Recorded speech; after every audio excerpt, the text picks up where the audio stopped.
Yang nak beratur, nak makan nasi lemak Mak Teh. Tu Mak Teh. Assalamualaikum Mak Teh.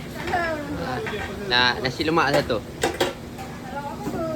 Apa lauk best kat sini Mak Teh? Best ayam lah. Best ayam Ayam tak ada Ayam kena tunggu. Kena tunggu. Yang makan ayam ni orang yang sabar. Siapa yang makan ayam?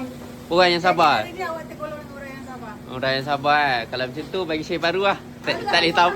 Saya dah tak boleh sabar ni. Aduh. Macam mana tak boleh sabar dah. Baru kira macam mana? Baru satu set 7.5. Campur telur rebus 8.5. Bagi telur goreng ada? Telur mata? Ada. Sama 8.5. Okey, 8.5 Okey, bagi yang ni je. Okey, 8.5 Sabar ni. Untuk orang tak sabar. Terima kasih. Yang ni paling famous lah kat Putrajaya. Ni, dia punya paru. Bismillah. Dia punya paru jenis yang goreng sampai ada rasa hangit sikit. Yang tu yang sedap Tambah dia pedas-pedas manis.